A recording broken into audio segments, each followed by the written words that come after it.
Píše sa rok 1986. Mesto Cleveland vypúšťa 1,5 milióna balónov v pokuse zdolať svetový rekord. Vizuálna nádhera sa ale v sekundách mení na chaos v uliciach, paralizované letisko a 2 ľudské obete. Ako sa tento megalomanský plán zmenil na tragickú nočnú moru? Toto je skutočný príbeh Balloon Festu 86. 27. septembra 86 sa na Public Square v Clevelande v štáte Ohio uskutočnil ambiciózny projekt. Cleveland sa v 80. rokoch snažil zlepšiť svoje meno po rokoch hospodárskeho úpadku a negatívnej publicity. Organizácia United Way of Cleveland prišla s nápadom, ako mesto zviditeľniť v pozitívnom duchu. Rozhodli sa prekonať svetový rekord, ktorý dovtedy držal kalifornský Disneyland. O necelý rok skôr, v decembri 1985, pri oslavách 30. výročia otvorenia Disneylandu, sa v Anaheime uskutočnil Skyfest, pri ktorom bolo do vzduchu vypustených súčasne viac než 1 milión balónov. Mesto plánovalo tento rekord prekonať vypustením až 2 miliónov balónov v rámci charitatívnej akcie. Príprava nebola jednoduchá. Mesto zmobilizovalo tisíce dobrovoľníkov, ktorí naplnili balóny héliom a umiestnili ich do masívnej siete s rozmermi 76x46 metrov, ktorá ich držala pri zemi. Za svoje úsilie dobrovoľníci dostali trička. Z pôvodného cieľa 2 milióny sa napokon naplnilo približne 1,4 milióna balónov. Celá akcia bola masívne medializovaná, situáciu zo vzduchu monitorovali vrtuľníky.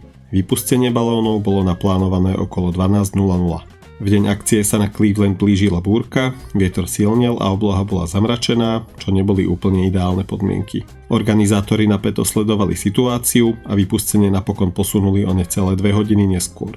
100 000 ľudí v centre naživo sledovalo, ako sa o 13:50 miestneho času sieť uvoľnila a balóny začali stúpať do vzduchu.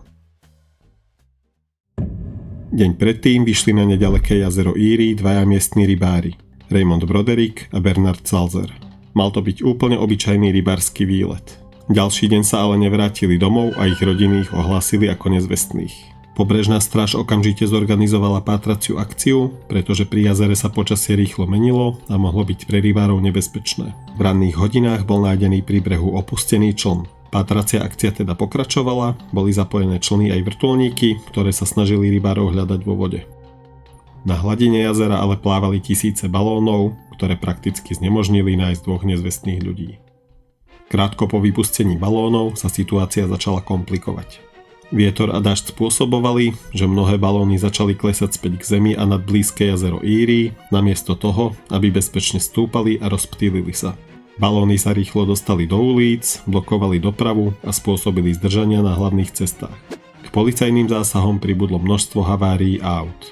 Clevelandské letisko muselo dočasne uzavrieť vzletové a pristávacie dráhy, pretože balóny vstupovali do vzdušného priestoru a ohrozovali lietadlá.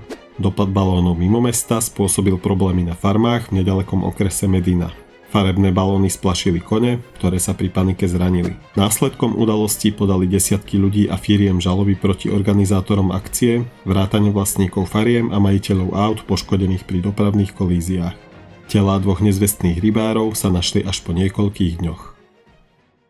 Balloon Fest 86 mal byť oslavou, charitatívnym podujatím a pokusom o svetový rekord. Namiesto toho sa však akcia zapísala do histórie ako príklad toho, že aj tie najlepšie úmysly môžu viesť k nečakanému chaosu a tragédii. Blokovaná doprava, uzavreté letisko, zranené zvieratá a 2 vyhasnuté ľudské životy. To všetko len kvôli balónom.